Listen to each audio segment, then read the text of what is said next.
Hello everyone, welcome back to my channel. Today we're talking about mentorship in the birth world.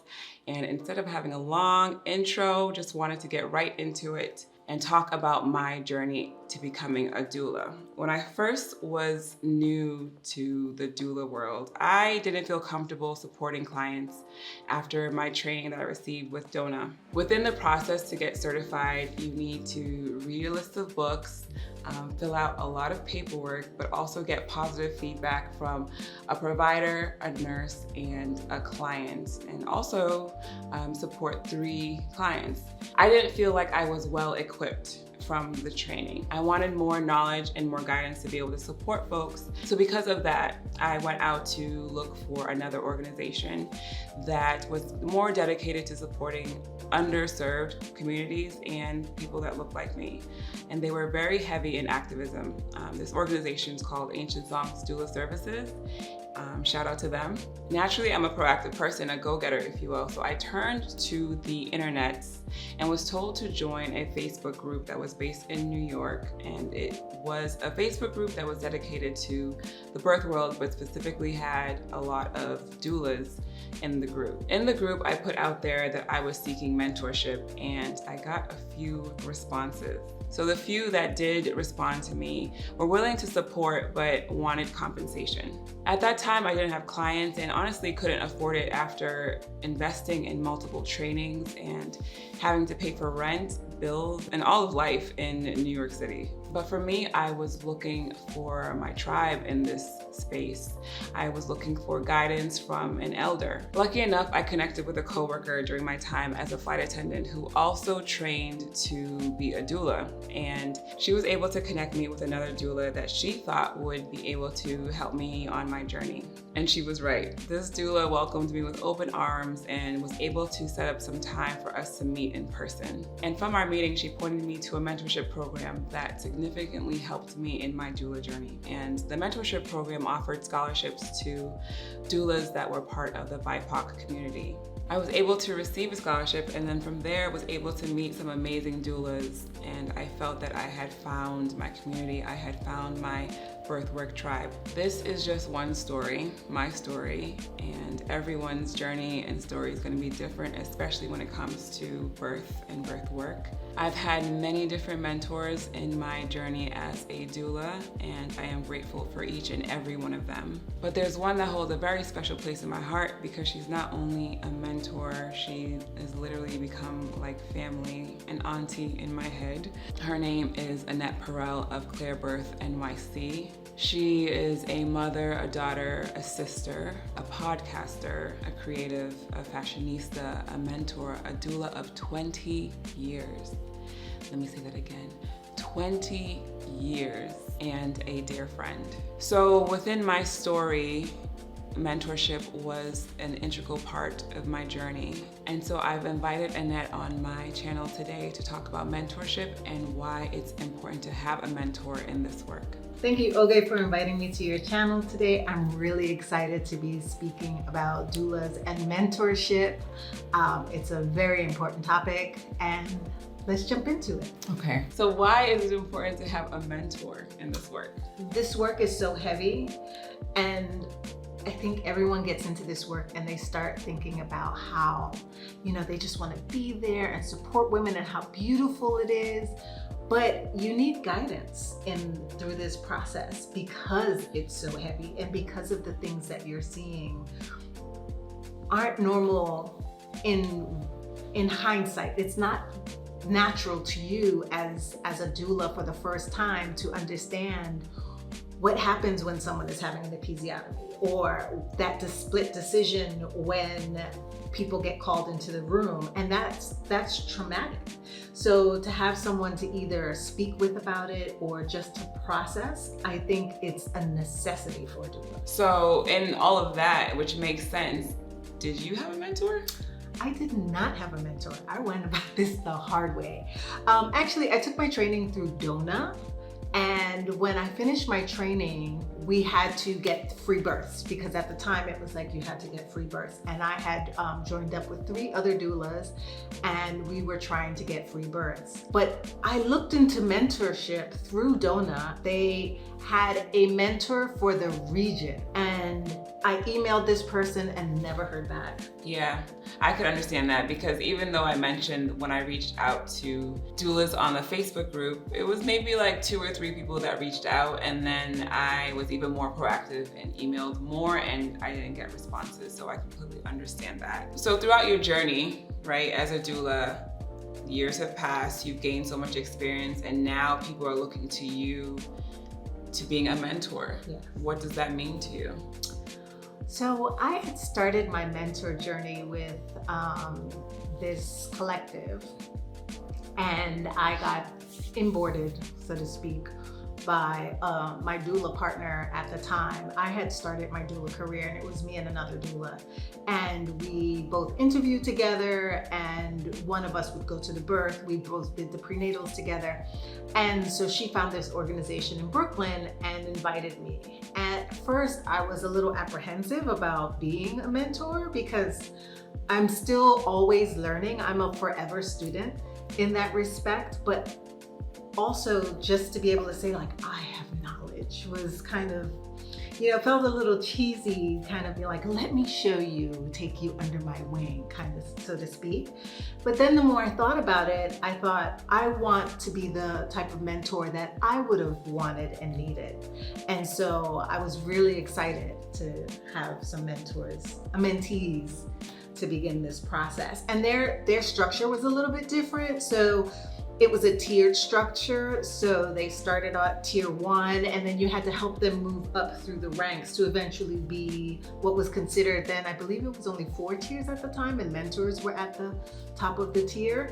So just helping them through that process and also guiding them through the process of like getting your first birth and what does that look like. It was really exciting. I can say this one little story. I had a mentee one time. She was like, I'm gonna call you after my interview. And I was just like, okay. And she called me 3 hours later and she was like, so I took notes. Mm-hmm. And I was like, how long was this interview? And she was like, it was 2 hours. And I was like, no ma'am. I was like, I'm sorry, that's not an interview. You have to introduce yourself, understand what they want or what they're looking for and see if you're a match. It shouldn't be 2 hours of you taking notes as to what they want about their birth. So that was really like, we laughed about that. And I was like, no more than 45 minutes should be an interview, or an hour, if you're having a good time or something like that. But yeah, that was being able to help them concise that, because if you think about it, one thing that we did pre-pandemic was meet in person, and you have to take into consideration travel time. And a lot of times we were traveling to people's homes, not a restaurant.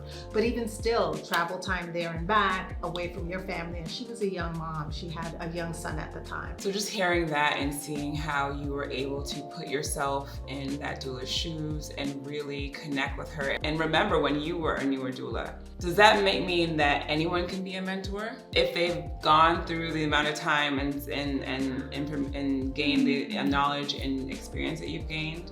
I believe that there is someone for everyone. I do believe that, but do I believe that just because you can and you have the experience, you should? It's like actors, right? You're always learning a craft, but they don't always want to teach.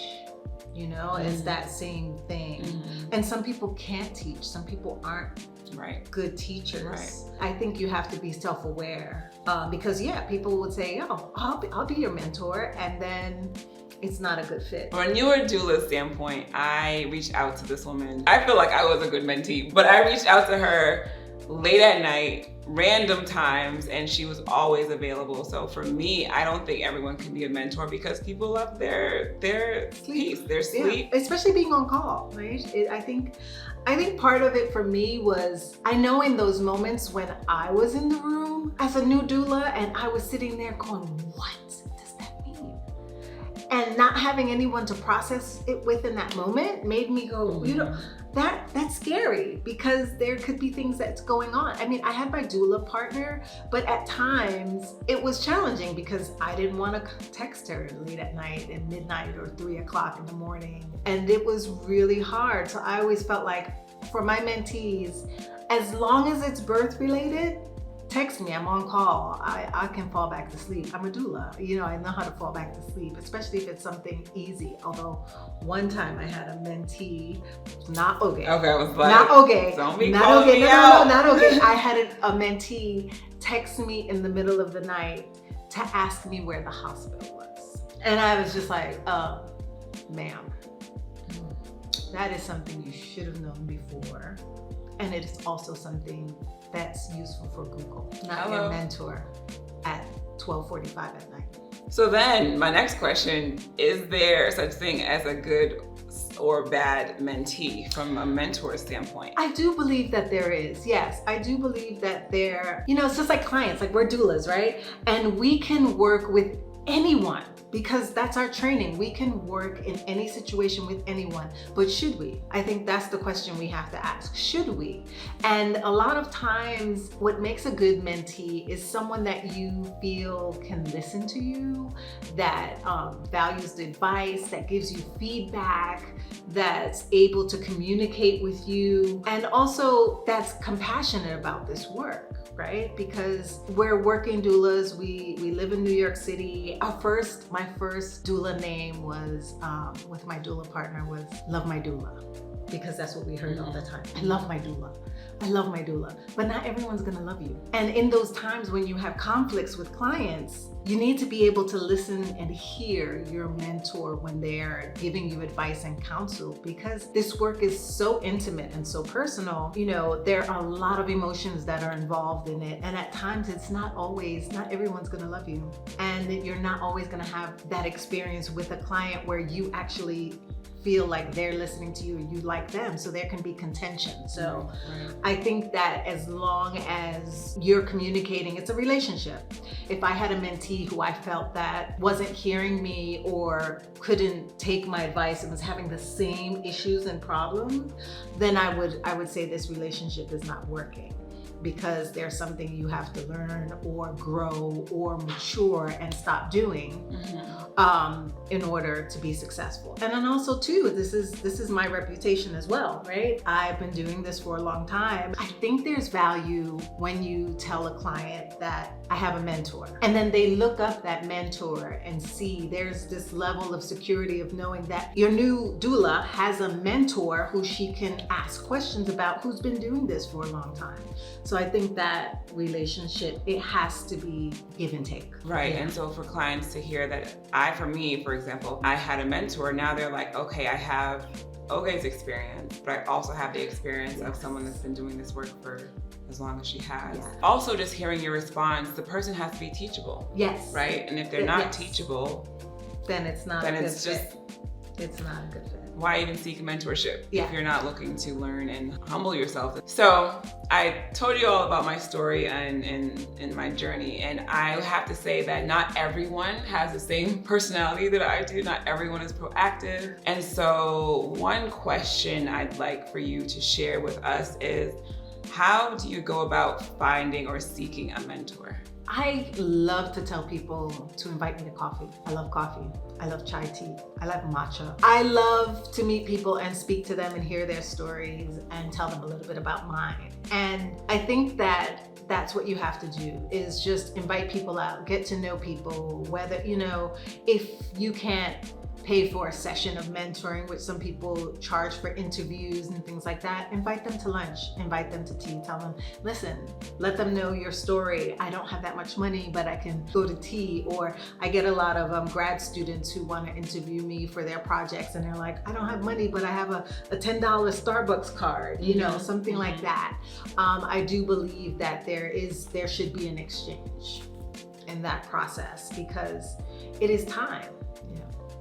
And so I guess for new doulas that are watching, finding a doula that has had this experience and taking them out can be challenging too, and just seeing if they're the right fit to be a mentor. So for me, I kind of had a cheat code, if you will, by going into a mentorship program where they was set up that had a collective of mentors that they already had in place that they knew would be right for newer doulas. So what I would say is maybe look for mentorship programs that are already set up, but if not, again, taking other doulas that you have seen and been following their work, or hold them in a high regard and just see what their response is, and then go from there. But you know, reaching out is probably the best way of connecting with people. And I often have to say, if you reach out to someone via email, you know, give them the grace of a week before you reach back out to them. If you reach out to them and leave them a voicemail, the same, give them about a week or so to get back to you. I don't like to wait that long to get back to people unless I'm out of birth, but, and you can be a little persistent because sometimes we forget, right? We star the email and a week has gone by and we get so much correspondence from our clients, from potential clients, that can fall to the wayside. So it's not that we're neglecting you, it's just that we get a little busy. So send another, hey, hello, you know, not the, I wrote you last week, you didn't respond. It's like, you know, just a little sympathy and compassion. Okay. So do you mentor just anyone? I know we talked about are there good or bad mentees, but what is kind of a red flag, or is it just anyone that comes and reaches out to you? No, it's not anyone. I kind of vet people as well. I sit down and have a conversation and hear. I want to know why you got into this work. I want to know why you want to do this work. I want to know that you have an understanding of that this is work. I want you to have an understanding that it's an education, right? You have to constantly educate yourself. In birth, things change really slowly. So I don't want you to think that you have to take 50 trainings all at once. Like, I want you to process and sit with the training that you've taken. If you took a training, how was that for you? How can you incorporate that, what you've learned, into your business and how moving forward? Because you have people who love certifications and they'll take a certification course, they'll take all these courses, but they're not learning anything from it and they're not incorporating it. I want to see that you understand that this is work and that you're also going to do the work. And you can get a good sense. It's like speed dating. You know, you get a good sense of this is not a match. Right.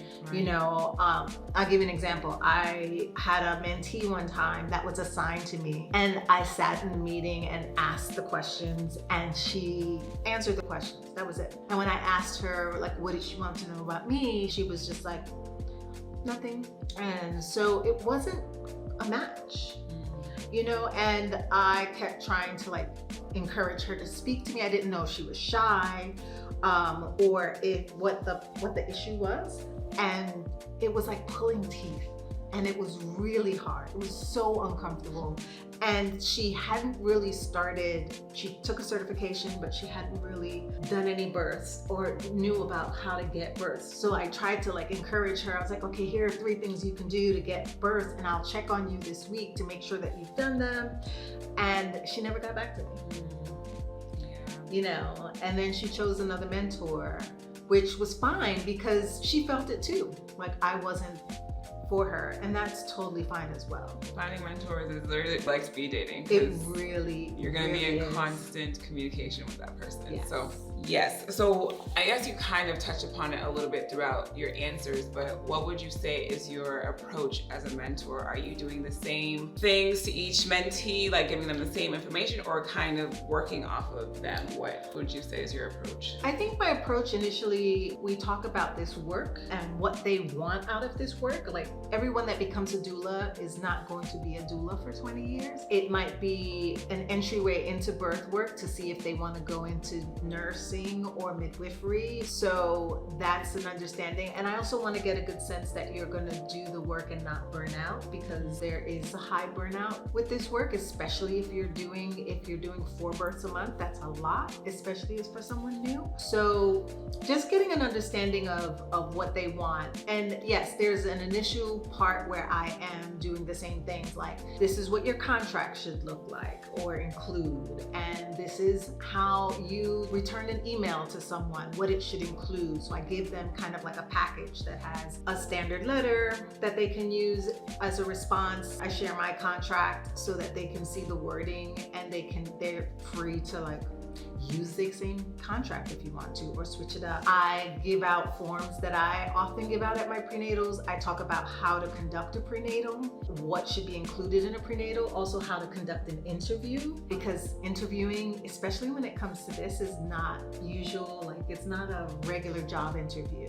This is way more personal, and you have to connect with people. So we talk about that. And then after you've incorporated it, if something's not working, then we kind of tweak it from there. And then once you start doing the work, I check in more frequently to see how things are going, or check in after births to see how you're processing it, and just to give my feedback. Because one time, and this wasn't a mentee, this was a doula that I knew who had a birth experience that was very traumatic. And she went on a Facebook group and wrote about the experience, in the way that she shared a lot of information about this client, their family, about what happened at their birth, and her experience. And her experience is definitely valid, but this was something that she should have processed with someone, not on a Facebook internet forum that's just open for everyone. And she named the midwife that she had the incident with. I heard about it from another doula who was talking about this thing had happened, and she sent me what she wrote. And I was like, I felt so bad, because it was traumatic to see. And also what she wrote about, she had no understanding of the process of why she was seeing what she was seeing. So if you've never seen something like that, you're gonna be like, oh my God, this is awful. Right. So there was no context. And my first instinct was to call her and be like, hey, are you okay?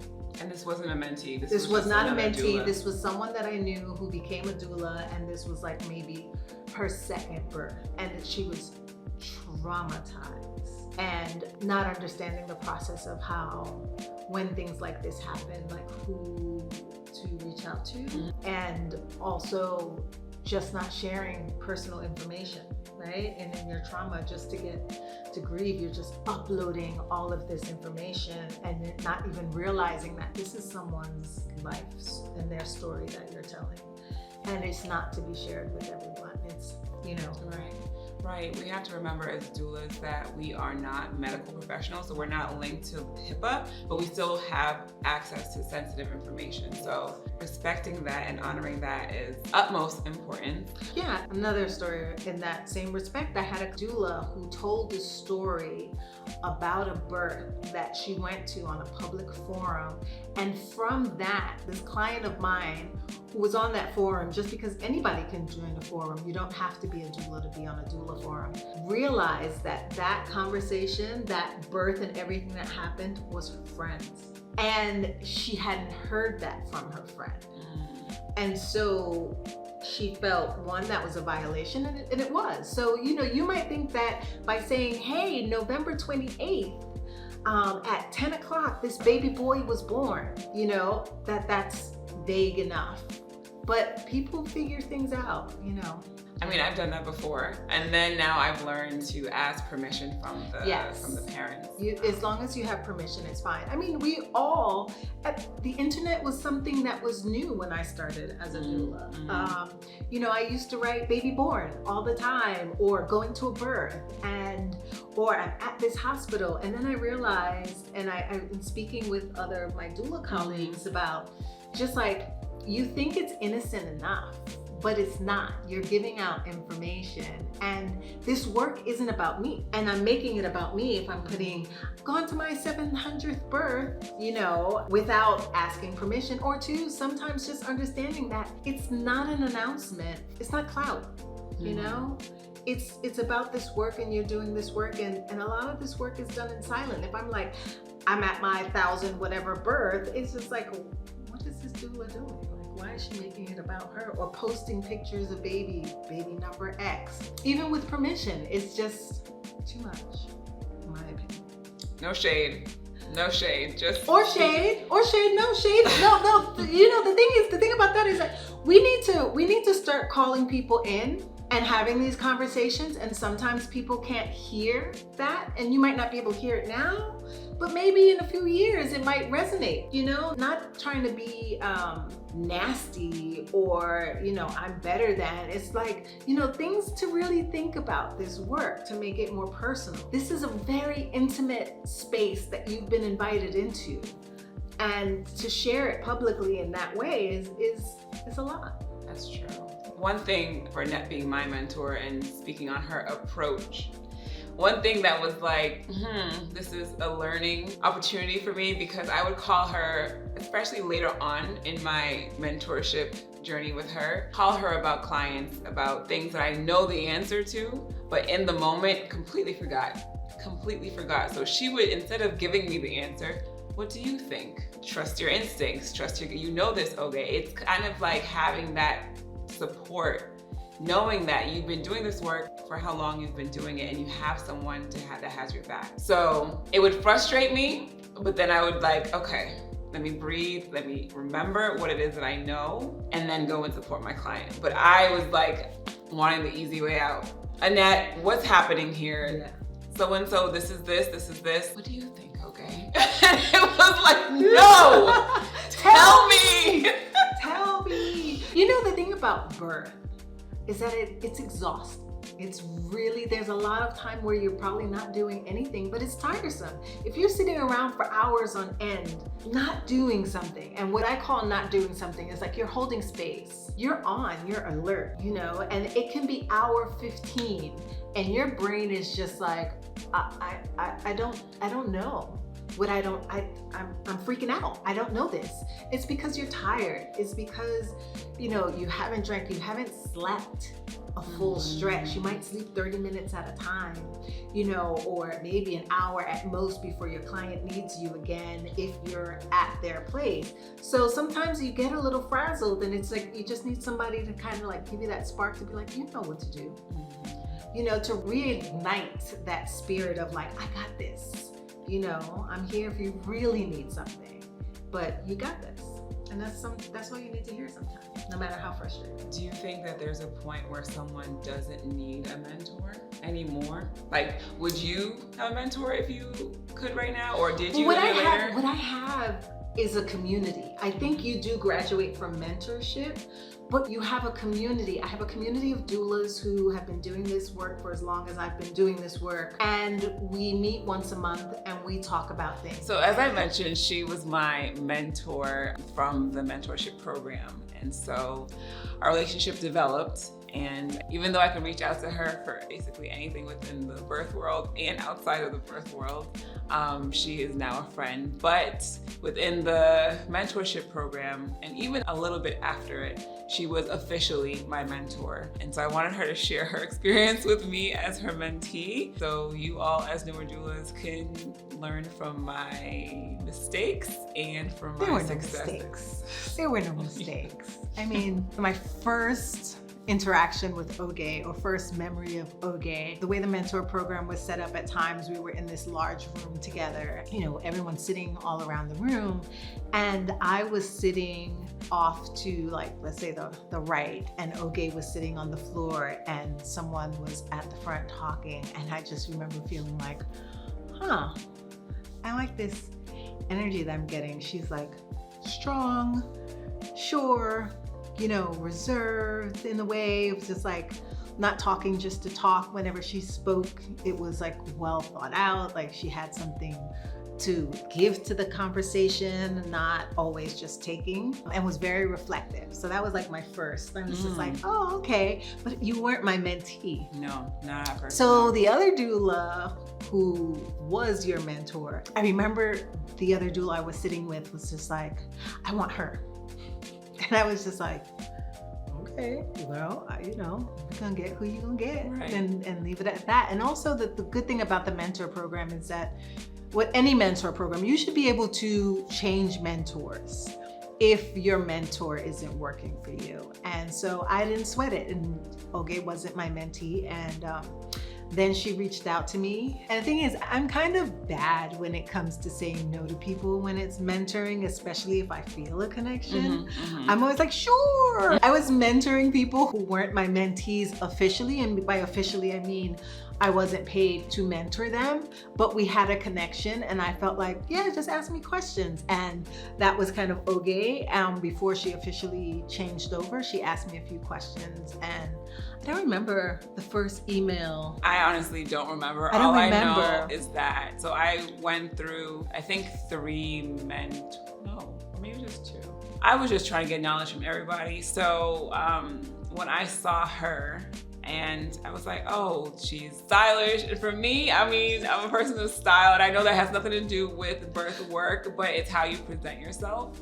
And that really spoke to me. And the mentor I had before, I loved her. I mean, she was great. And I just felt like I wanted to connect with other doulas and other mentors. And so after my, experience with her, I was like, I'm going to try and reach out to Annette and see if she could be my mentor. And I didn't know that it would kind of bloom and transform into what it is now. I really did not anticipate that, and it was interesting because the mentorship, they would it's kind of like speed dating, but not. Yeah. It was strange because they would put a description of each mentor, and then you could put in who you wanted, and then you wouldn't find out until like the revealing. Yeah, I'm trying to remember the specific time of how we communicated, but I know that when I did reach out to her, she was like, oh, we can go get coffee, get some tea, or meet for lunch. Like, it was really open and just welcoming. Yeah. That's the one word I could put. And I feel that, because when you're in an environment to be able to see other people have conversations and what they contribute, you're just like,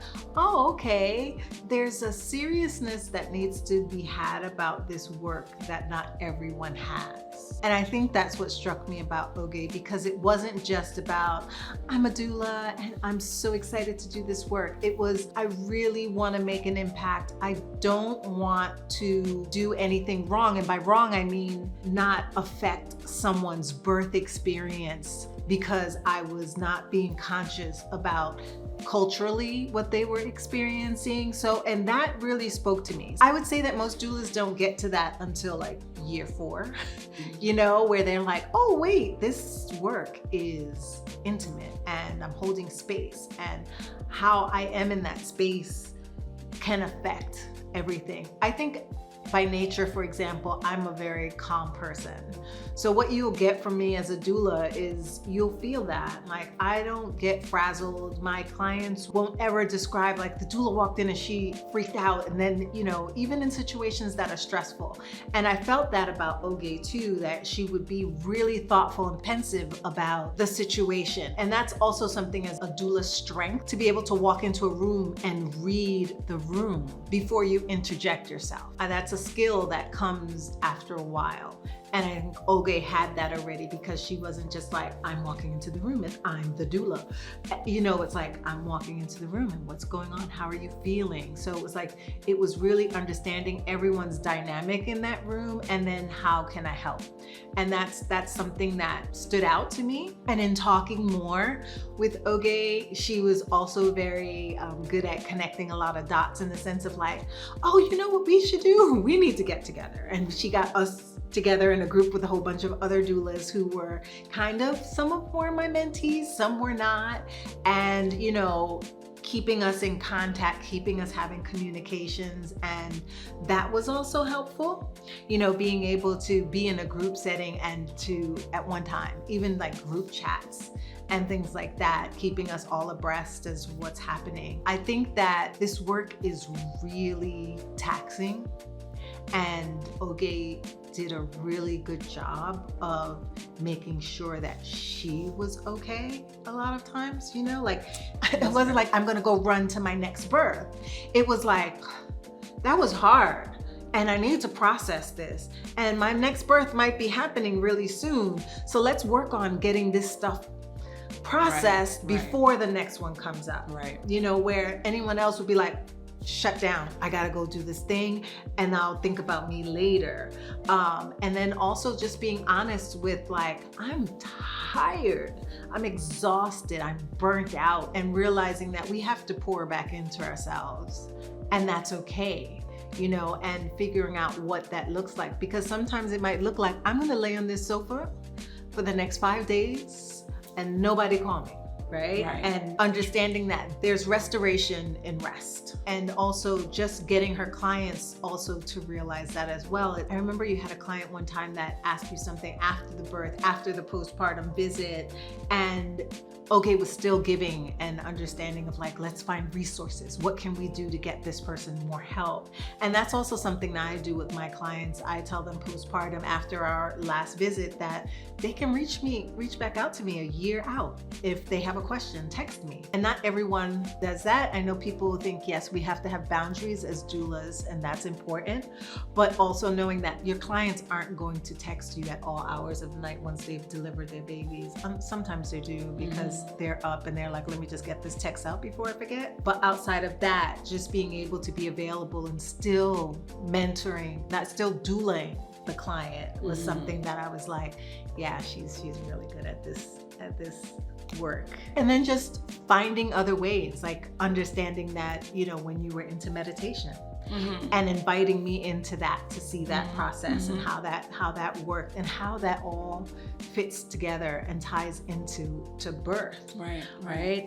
So it's not just thinking I'm only going to do doula work and that's the only way I can do this work, as opposed to like, okay, the meditation can tie in because it can help with this, and not just your clients. It helps you, right, to be more centered, or understanding that our health can be really affected by being on call, your sleep being disrupted several times, and our diets sometimes can be really awful because we're up and trying to stay up at like 2, 3, 5 o'clock in the morning. We might have gotten there at 9, and sometimes eating, and just understanding like, okay, I need to reset my body because all of this. I think Oge was really good at that. I wasn't good at that for years.